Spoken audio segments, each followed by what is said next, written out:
Welcome back, guys, to another episode of Brogressive. We have a very special guest today. We are joined by Noah Widmann, who is running for Congress this year. He's running against Republican Corey Mills in Florida. So welcome to the show, Noah. We're really excited to have you on. Excited to be here. Obviously, I'm a listener, as you can imagine, and this is pretty exciting. Well, it's exciting for us as well. So just to get straight into it, what made you decide to run for Congress? What was kind of the final straw where you're like, this is something I have to do? Yeah, a lot of things, right? So I think, on the front end, it's kind of what's been kind of, basically pissing me off about politics, in 2025. And I think it's just how nobody in office right now seems to be solution oriented, right? There's a lot of outrage, there's a lot of sensationalism, and I feel like our politics feels performative, right? I think that's something that bothers me a lot. And I think that right now we're seeing people like Corey Mills in Congress. He's enriching himself. He's an arms dealer, and he's got so many controversies. We're obviously going to have the chance to hit on a lot of those today, but I'm going to say this, as someone that grew up raised by a single disabled mom, I came up in Section 8 housing. I became a teen dad. We relied on food stamps growing up, like this, that, and the other. I think seeing Congress just not do their job and allow these vital programs like Social Security, agriculture programs, school lunch programs be under attack while they're just insider stock trading and enriching themselves, I think is awful. On the other end too, I have a daughter. I have a 10-year-old daughter named Elizabeth. I was raised by my mom and older sister. And I'm just going to be honest, like, something that did push me over the edge was, a couple weeks back, Corey Mills, the behavior he was engaged in, right? He's allegedly, he's being investigated by DC police for an alleged assault against a young woman. That upset me. And I think when you mix that with how out of touch Congress is and how he's just never even held a town hall meeting, there were a lot of things that pushed me to do it, but it wasn't kind of one golden moment. Well, and Noah, so with all that, you mentioned food stamps and maternal policy and a lot of these things that are important to working class people. You lived it. You lived Section 8. And so can we get that on the record that you're willing to support these things? Strongly, very strongly. For me, on a personal level, I've seen it, I've felt it. I don't just care, for example, about the vitality of Social Security just because of the D next to my name. I care because if that gets cut, it's my mom. If the Department of Education gets cut, that's kids like me that got to go to college after becoming teen parents, and so on. So, absolutely on the record, these programs are vital. And I think that my story, which we'll talk about today, can show why those act as the bootstraps people talk about, is when everybody's uplifted. Democrats, even as they continue to push for some of these policies, have certainly lost the image of being the party that supports working people and people who go through many of those experiences. So, what do you say to voters who feel like neither party really has done anything for them? And do you feel like actually having people from the background who have experienced these things themselves firsthand and not just from the government side of things, do you feel like that is one way that Democrats can maybe earn back the trust of these voters? Right. I think they're on the money. They know that both parties could be doing more and should be doing more. I think right now they're feeling the chaos of this current administration and the do nothing Congress. And I mean, we really do have to gain trust. We really do. Prices were too high, they're higher now. And I think that people really were looking for a vision that said, we stand with you, we don't look down on you.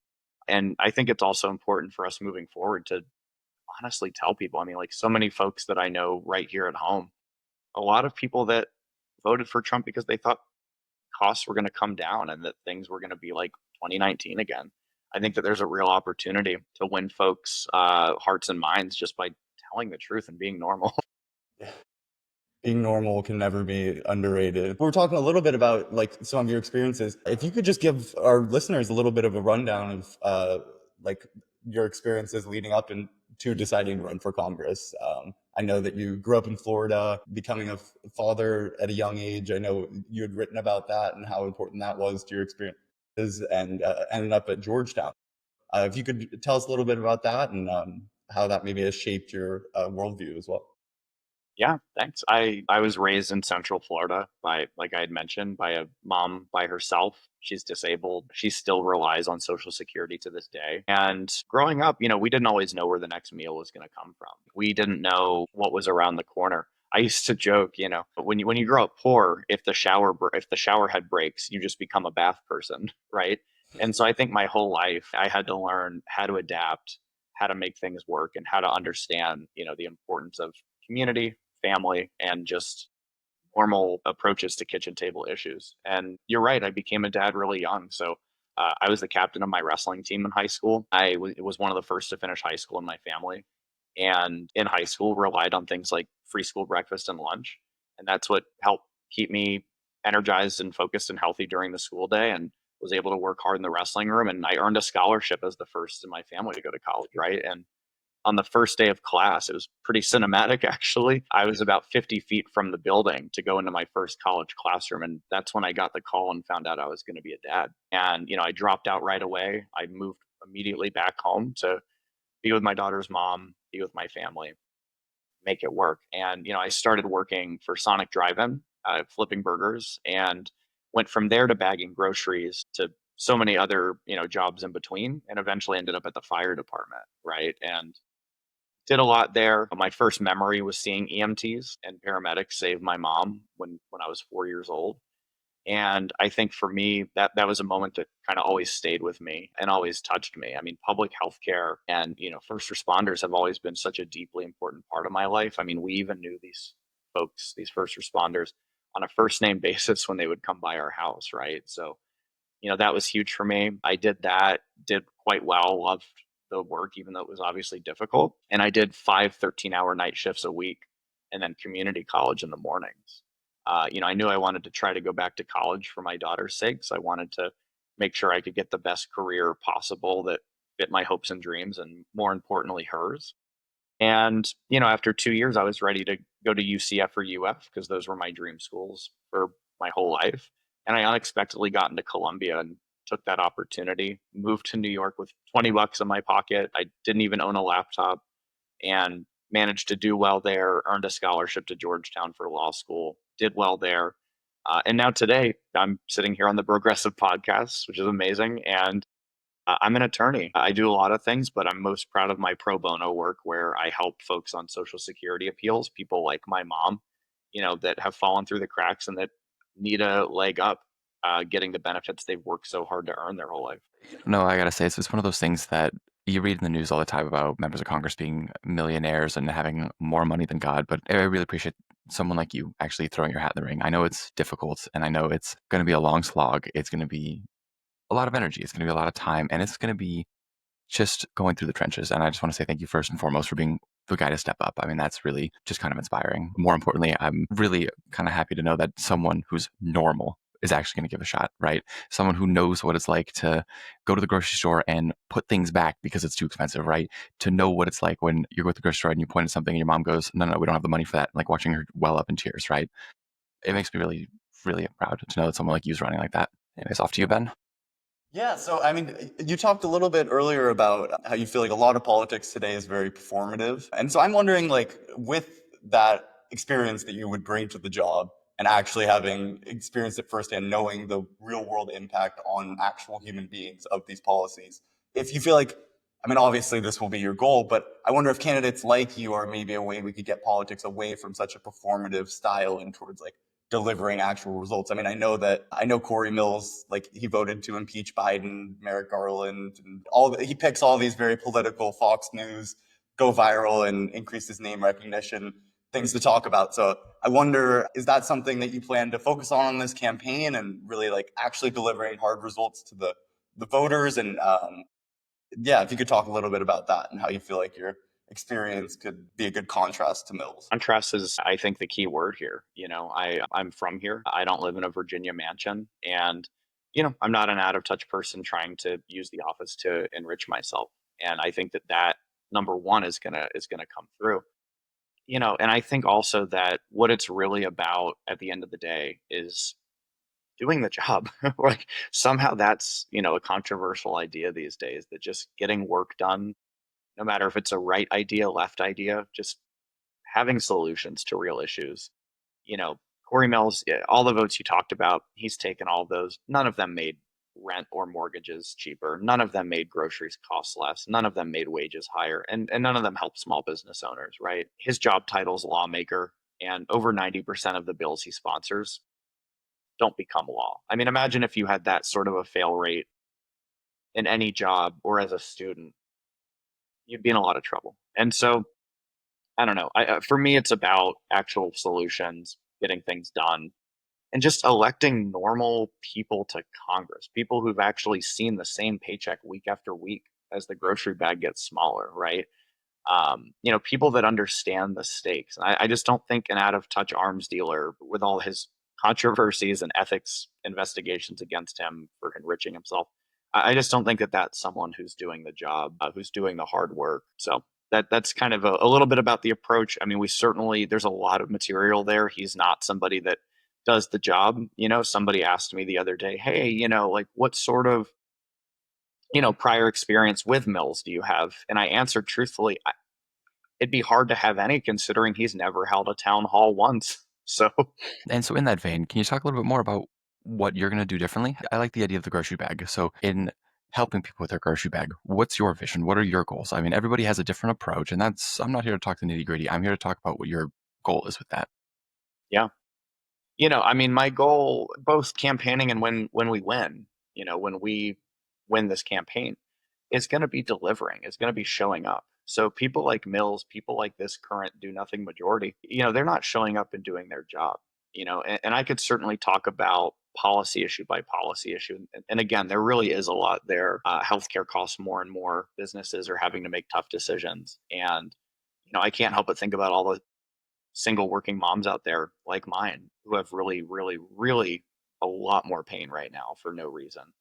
The last 4 months, things have kind of gone off the rails because this branch of government isn't treating itself like the co-equal branch that it is. And so I don't know. I think that it's about holding our elected officials accountable and just delivering for normal people. We were talking a little bit before we started recording that I know I believe you had a chance to read some of the abundance book from Ezra Klein and Derek Thompson. Have you enjoyed that book, and do you feel like that? Have you taken anything away from that you might bring to the job in Congress in terms of like being less process oriented and more results oriented, and just focused on delivering results for the district, building things that the district needs, rather than just like making sure to check all these boxes through the process? So if you could talk a little bit about that and how that you feel like could help the district going forward. Absolutely. I mean, that's something that strikes at the heart of the issue. I think there's a lot of good ideas there. I think there's more that I want to learn about abundance, even though I've gotten to read quite a bit about it. I've got the book, but I think at the end of the day, it's about keeping things local and solving problems. Checking boxes or having some kind of letting the perfect be the enemy of the good approach that Congress is taking on both sides right now is just not doing it for people. So my approach, and I think what something like abundance and a lot of these other solutions and ideas come to, is listening to all sides. And at Mills, he doesn't listen to anyone but the most partisan people on his side, and that's just not going to really help anybody. Florida's seen massive population growth over the past 10 years, and we have an influx of people and an insurance crisis. So I think, other than making sure that we have good affordable housing, we have good abundant housing for everyday working families, I think that we need a national approach. Because I have a local approach here, we need a national approach to insurance costs to be a part of this discussion. It's whether it's wildfires in your state or hurricanes in mine, people are finding that they can't insure their homes, and it's breaking a lot of Florida families right here at home. People that I know personally, people that I know by name and by heart. And I think part of the abundance thing here we can take away is just that we really need actual solutions to these real problems, regardless of what ideology they purport to come from, right? So yeah, I mean, where I'm at in the greater Orlando area, I mean, I'm in Seminole County specifically. It's one of the fastest growing areas of the country.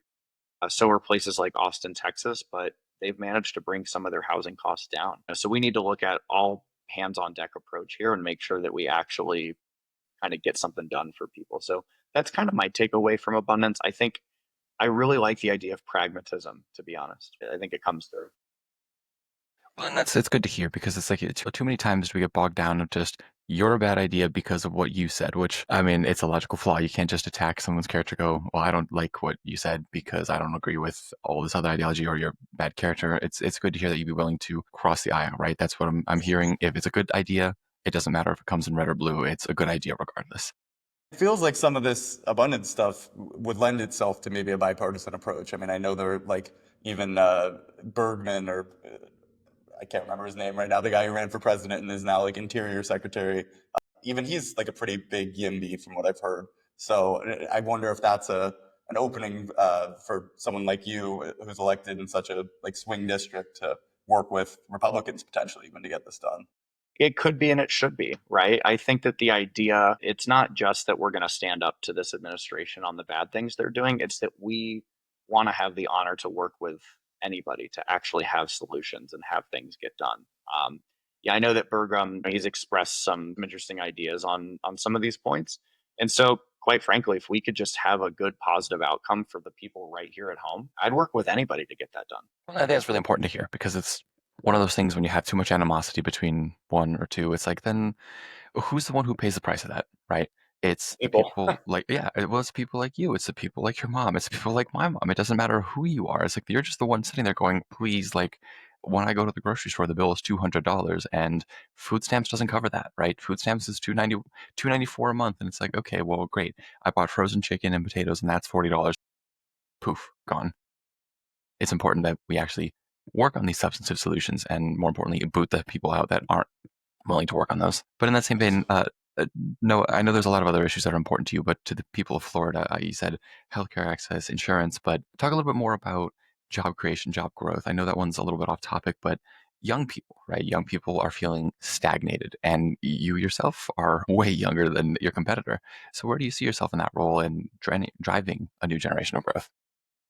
Yeah, we need a new generation of growth. I think the idea of working hard, playing by the rules, and being able to make it, it's a fundamentally American idea. It's the American dream. The idea of just being able to own a home and own a business. I mean, that's true agency for so many folks that have that dream and they should be able to do it. I think that point one, honestly, we have to put an end to the tariff chaos. We have to. Republicans and Democrats and independents alike agree that this chaos, in markets and jobs and costs, it has to end.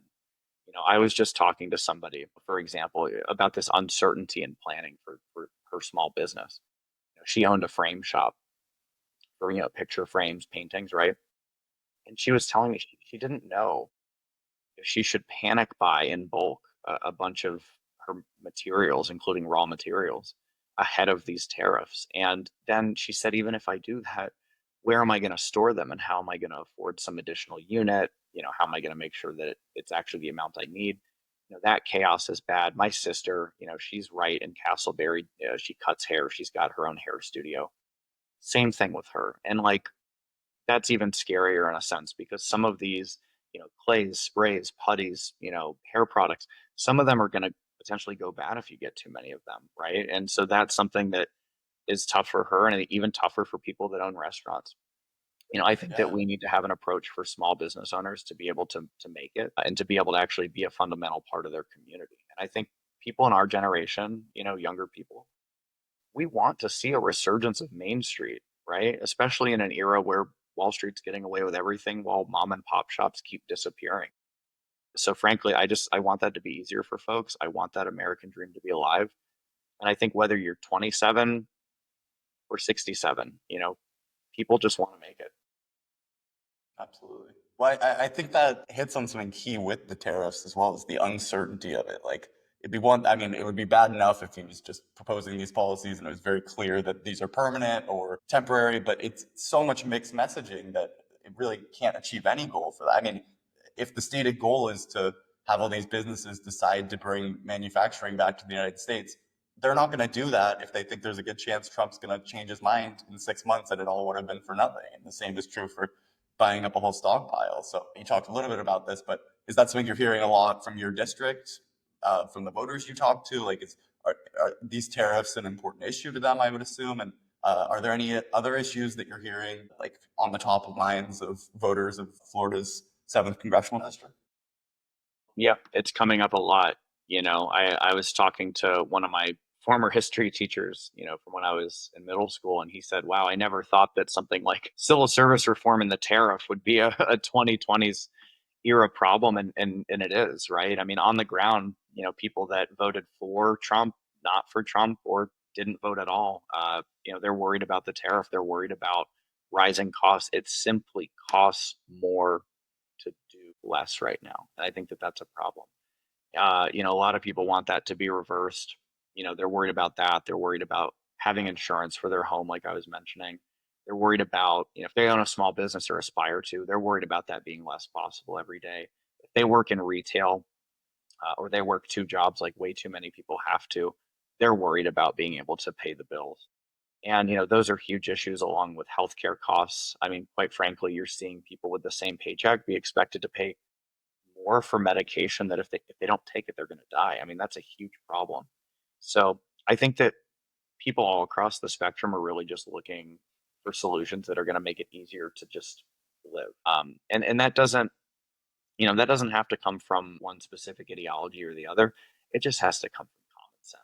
It's interesting that like a lot of this just comes down to uncertainty. Like I think a lot about the whole tariff shenanigans, and I think that's what people are looking for. We need someone to just say, "Hey, it's going to be okay. Like we're not going to do that crazy nonsense," and hopefully we can provide that to people, right? And that's what And we're we looking can for. end So, it.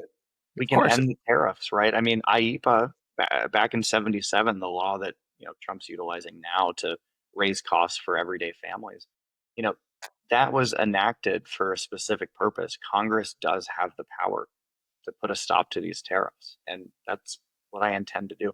Now, do I think that we should intelligently and rightly take on China? You're damn right. We're seeing them take American jobs. We're seeing them flood markets and devalue currency. There's a lot of issues with China, but putting tariffs blanket across the board on our friends, on our allies, on our jobs. I mean, this is why jobs are, we're seeing some job loss already, unfortunately. That's an attack on us. And the only person that wins a wide scale trade war is nobody. Yeah. it's awful because it's the idea of how do you take on the new threat, and the answer is you work with your buddies. You don't piss everybody off on the playground and go, okay, well, you know what, I can take on all of you at once. It's like I'm pretty sure we've seen enough fighting movies from the 80s to know when 25 people, unless you're Jackie Chan, you're not taking on 25 guys, right? Like that's not how that works. Max, I thought the solution was to take on all these islands with penguins because they are the ones really stealing all the American jobs. Well, yeah, I mean, those Good assholes are the to ones taking our clear that up. semiconductors. Like, honestly, we should go to war with them. Well, Noah, so I think you make a good point of like that this is something that kind of cuts between partisan lines and that it affects everyone, including many of the people who voted for him for inflationary reasons, thinking that prices were too high. And so what I'm wondering is your district, it's a swing district, but certainly last couple of years has been a little bit more red. So what do you say to voters or just to people tuned into politics who are maybe a little bit skeptical of winning in a district that's even a little bit more Republican than 50-50, and that are like so skeptical and concerned with the partisan gridlock and just polarization right now? What do you say to those voters who are wondering if it's even worth running in a district like this? And why do you feel like you can win over those soft Republicans and moderate independent voters in a way that's able to fuel you to victory? Yeah, I mean, this is a district in a state that the president won 3 times, right? It's not going to be easy, but it includes Orlando suburbs that are becoming friendlier to our message of, pragmatic approaches to real problems. And so, we had the 2 specials in 2 districts that are not just a lot redder, not just much redder, but are significantly redder than the district right here that I live in and that I'm running in. Those narrowed down immensely, and they're about 5 times more difficult than the 7th congressional that I'm running in. So if that trend holds, and if we just make this about real people, real problems, and real solutions to those problems, I think that we're going to actually take this thing home. And I don't know. I think we have to, as Dems, we have to just do a better job, I think, of gaining that trust you talked about and making sure that people know we don't look down on you for trying to lower costs and that being why you voted for Trump, right? Like we can actually have everybody on our team, which is supposed to be the American team. Like we all want to win. And I think that the fact that prices haven't dropped and the fact that we can actually tackle that together, as well as the fact that we can admit to the fact that, Congress is too out of touch. There's insider stock trading. They're also very immensely old. I think we should start having a real conversation about term limits. I think all of that's going to really help us deliver a win for all of my neighbors and I. Well, building on like rebuilding trust with voters, you talked a little bit about how your opponent, Congressman Mills, has been the subject of several ethics investigations. And just for our listeners who don't know, I was reading about this earlier this week. I actually hadn't heard about it. Before he got to Congress, was one of the founders of a defense contractor, Passive Defense. And in January 2023, the Office of Congressional Ethics released a report that he had been actively contracting with the federal government and that they secured over $1 million in federal contracts. 94 different contracts were awarded to entities that were owned by the congressman. And he has denied wrongdoing, of course, but he refused to cooperate with the investigation or provide tax returns. And then also he had the assault charge that apparently there was an arrest warrant sent to the interim U.S. attorney for the District of Columbia, and for unclear reasons, it was not signed by Martin, which many have speculated to be a political gambit there. So do you feel like some of these policies that you've talked about, term limits or say like a ban on stock trading, is that something you would support? And do you feel like that will really help you build the contrast where you have this almost like parody of a corrupt congressman that you're running against and helping us rebuild trust in these voters that like Congress people are actually going to work for you and not just for their own interests? Absolutely. He is cartoonish. He's a weird little guy. I mean, he's someone that obviously looks out for himself. He tries to project strength. Nobody that puts their hands on a woman, or does the things he's done or enriches themselves or who lies and who hides from investigation. Nobody like that's tough. And I think honestly, we do need to completely look into things like term limits. We just need anti-corruption measures, right? Our Congress, their job title is representative, but they're not representative of us. And so I think that we need to look at things like the term limits, ending stock trading. We also need to end gerrymandering. You know, I don't care if it's Team Red or Team Blue doing it. Nobody should be in a situation where it's the politicians picking the voters instead of the voters picking the politicians. It's wrong. I don't care if it's New York Democrats or if it's Texas Republicans. It shouldn't happen. So I think that would solve a lot of these. I don't think it would solve all of these problems. I think the other thing that's going to solve our issues is just electing someone who's actually had to work with their hands and struggle and understand what the heck's going on the ground, not someone enriching themselves. Absolutely. Well, and I think something that's under discussed with the gerrymandering stuff is not just that it like gives people a disproportionate amount of seats or party or whatever, but it also incentivizes them to draw districts where there's very few 50-50 districts. It's a lot of safe seats. And I feel like that really contributes to what we were talking about earlier, the performative nature of politics right now, where there's so many voters who know unless they do something super crazy, and even then, that they're in such a safe seat that they might as well just try to build up their own brand or whatever. So I think it's great that you're running in a district like this that actually is one of those more 50-50 ones and forces, hopefully, the candidates running to actually like appeal to that normal middle of the road voter who feels like they're kind of being overlooked. And so I'm curious, like, what would your pitch be to that voter in your district, that like median voter, maybe slightly red, but not really too committed to any side? What would your pitch be to them of why they should vote for you in this election? Yeah. I mean, and if you're talking about somebody that, might be a Republican, might have voted for Trump, I would just tell them the truth. I would tell them my story, my approach, what I believe in. And I would just outright say, listen, I know the elephant in the room is that I'm not an elephant in this room. I'm a Democrat, but above everything else, I'm an American. I'm somebody who understands what's going on. I'm somebody who's got a lot of solutions to the way too many problems we have. No matter what we see eye to eye on, you know where I stand, and it's with you. It's with your family. It's with our families. We need a congressman who actually is going to stand with us. Whether or not, you like every single bullet point that I stand for, you know that it's on behalf of you. And I think that that matters. That's number one. Number two, I'm just going to be honest about the fact that there's the other side of what comes with being a problem solver. I am not scared to buck my own party. If anything, I'm excited to. The Democratic Party needs to do better. And, if I upset people on one wing of my party or the other, it'd be an honor if it was in service of actually bringing real solutions to people right here at home. Well, and I take it you would actually hold a town hall so that they could say, "Hey, why'd you do this?" Or you could at least say, "Hey, I did this." Unlike your buddy Corey. Yep. It's tough to be a buddy with someone that, makes it hard to meet them, right? Now, several town halls. I think that, part of the job, how I know part of the job is to actually be accountable. That might be the biggest part of being a member of Congress. It's an honor. You're being paid by our taxes to serve us.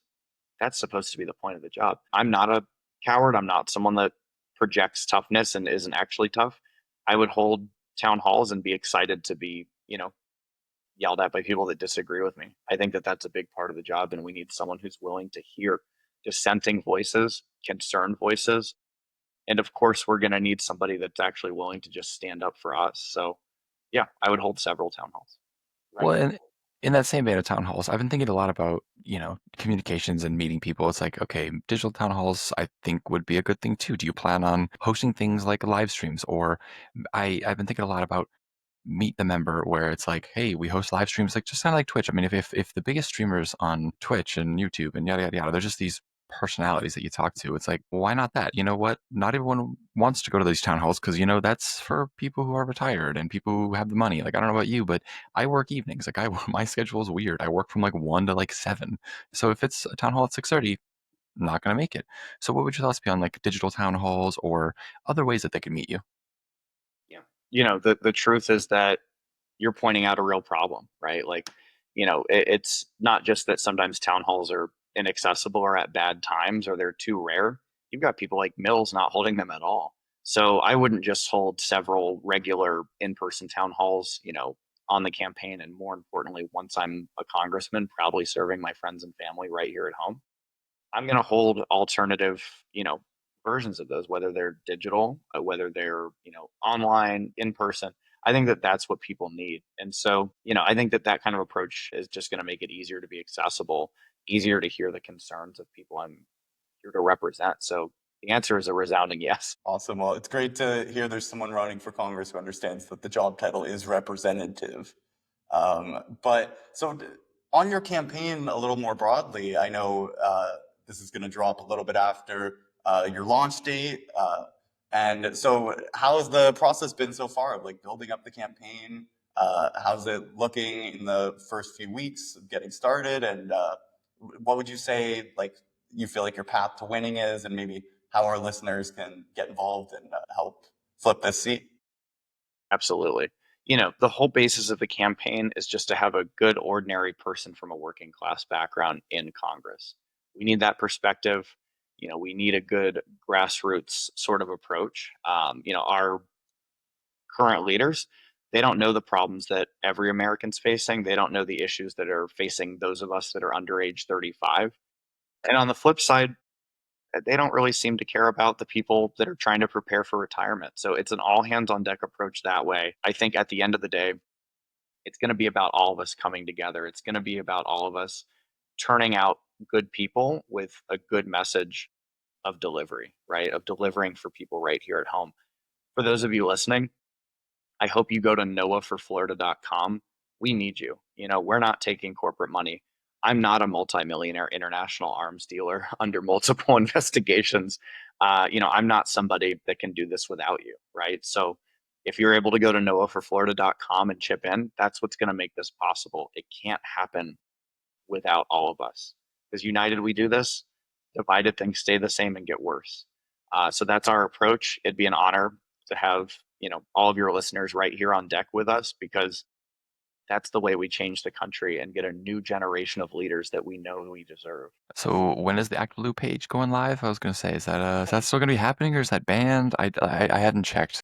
That's right. Yeah, executive order after executive order. I've taken several constitutional law classes, and I don't remember the sloppy, sharpie, trampling on the First Amendment part of the Constitution, but I'll have to look into it. I think that's going to be live on May 6th. So that's going to be ready to go. If you go on our website, noahforflorida.com, you're going to be able to chip in, whether that's $5, $500, $1, everything helps. And that's going to be ready by the time you're listening to this. Awesome. Well, we'll be sure to link all that in the episode description below so you guys can check it out. But I want to, before we wrap up, you talked about how you did wrestling in high school, and I believe maybe in college a little bit as well. Could you talk about like that experience? I did a little wrestling in middle school, mostly football in high school. But do you feel like, especially for Democrats, who there's been kind of this identity crisis around like young men or just like masculinity in the Democratic Party. Is there anything you can bring from that history through wrestling, whether it even be as simple as just the grit of working through it, that you feel like would be helpful in Congress? And yeah, I'd be curious to hear anything about that whole process. Grit matters. The fight matters. The ability to take things on head first. My solution when I was wrestling, I had the scholarship in college, but I had dropped out the first day when I found out I was going to become a dad at 18. But, what that really taught me was just how to work through things, right? I also did football and, cross country at different points, but wrestling for me was so special because it's really just you against one person, and there's no excuse to be made. You win or you lose. And I think that that's important generally. And I think for Dems, we need to be a bigger tent that's welcoming. When I talk to guys my age, your age, everywhere in between, a lot of people worry that, there's people in our party that just don't really want them in, that don't, I think there was some piece recently about just how some, podcaster that, goes to the gym a lot. Oh, this is a Dem, but they're in like a Republican, body or vibe. And it's like, that's not the right message. Men and young men generally, like, we're welcome here. You matter. We don't hate you. We're not going to cancel you just for like being yourself, even if we still want men to be better and to do better. Right. And so I think we can do a better job of that. I think I'm going to be able to communicate where I'm coming from, meet people where they're at, and, admit that, yeah, if you want to just like be welcome here, you should be welcome here. I think that's something we got to do better. And, if you were out there worried about that, I'm here to tell you as a Dem, if you're a young guy, come into the tent, join us. We don't just want you, we need you. And, you're going to be welcomed with open arms. Awesome. Yeah, and I feel like even if there are some Democrats who like would agree and like, oh, we should expand our tent. Now we do want these people in our party. I think a lot of them don't know how to talk to these voters, and they kind of build them up as these like mythological figures in their head. When, as you are someone who played sports, I played sports in high school.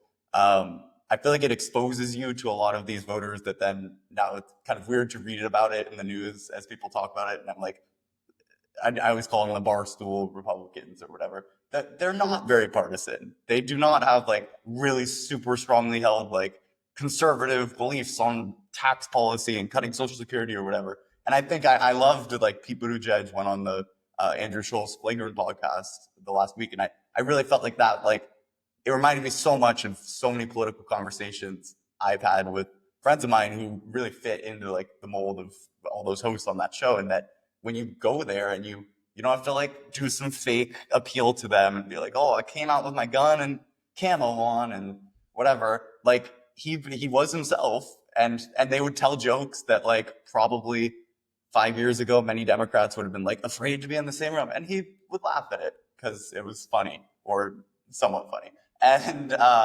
And so yeah, so I feel like it's important to be able to just talk to these voters, and when they actually hear the policies, as we saw on that podcast, many of them hadn't heard it articulated at all like that. When he brought up how Elon and Trump have been claiming like all these people 200 years old were on Social Security, and he broke it down for them and explained that it was like, yes, they were still in the system because they don't remove people from the system, but they weren't actually receiving checks. And that like blew their minds. And even when he made just the general pitch of like kind of the abundance agenda, what he wants the future to be under Democrats, they were all like, that's amazing. Clip that. We need to hear more of it. And it was refreshing. And so I hope that, I mean, obviously this is the Brogressive podcast, but even I would love it if once you're deeper in the campaign, would you be willing to kind of go on some of those, not even necessarily like super Fox News, although even that would be great too, but some of those apolitical, vaguely Republican avenues and just talking to those voters? Is that something that you would definitely want to do in a campaign, especially a general election campaign? Strongly, and it would be an honor to do so. I think we have to meet people where they're at. And most people, I mean, most people, they're just worried about their jobs and their families, right? Like most people are more apolitical than they are political. And, meeting people where they are with what they listen to, with what they're doing, I think that matters. Being a normal person and making sure that these folks don't think that we hate them, that matters, right? Like I'm not looking to get snapping fingers at some Northeastern college poetry slam. I'm here to just actually do things and accomplish things and help people. And I think that that's what people want for their government. Like they don't even want to have to think about politics. And I think if I can kind of communicate where I'm coming from, no matter what the platform is, I think that would be amazing. Well, and I was going to say, it's one of those things where you're going to talk to them like normal people, right? I think kind of this whole crux of the Northeastern Poetry Slam, I think we're all getting at here is college is really, pardon my French, fucking weird. Some of the shit they say, you're like, what the fuck are you talking about? Okay, I know this is off topic, but I have this gripe where I have heard the word neoliberalism used 1,000 times to ascribe 1,000 different meanings to all these different instances. Like you can't just throw this word around. Just say whatever you're talking about.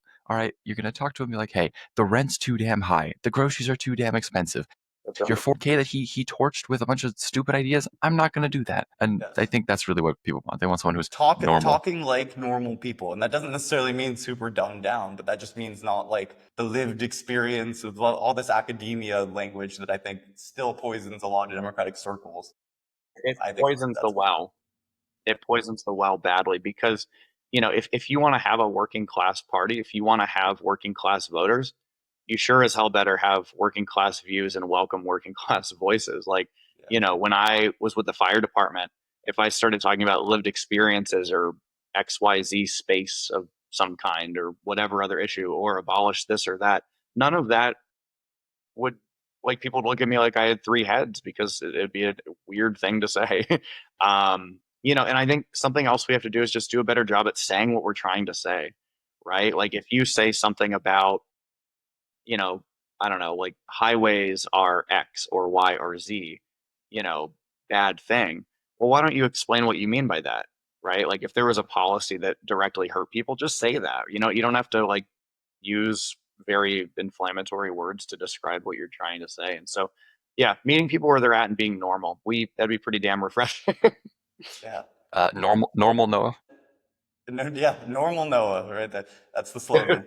but like it doesn't even have to be watering down your beliefs or like your policies, like or dumbing them down in some sort of like attempt to inauthentically appeal. Like Pete is clearly, I mean, I keep going back to him, but he's the one who showed up on one of these podcasts of late, so he's on top of mind. But he's someone who's clearly very like educated, talks very like articulate, and comes across as someone who like went to grad school. But he doesn't come across that way in like, the way we're talking with. Like, he doesn't talk in those weird academia circles. So I think being authentic still while you're doing this stuff is very important. I think some Democrats lose sight of that and start like talking about how he runs a mean pick six on Madden or whatever. That's always our go-to tweet, but I won't get you on the record on that now.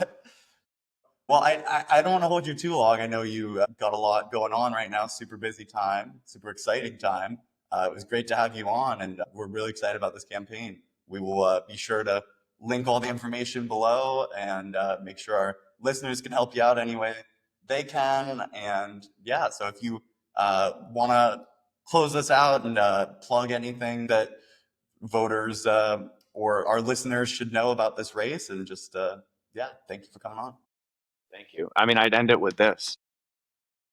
We deserve to have people in Congress, in office, that reflect us and that serve us. The only way we're going to do that is by putting one of us on deck.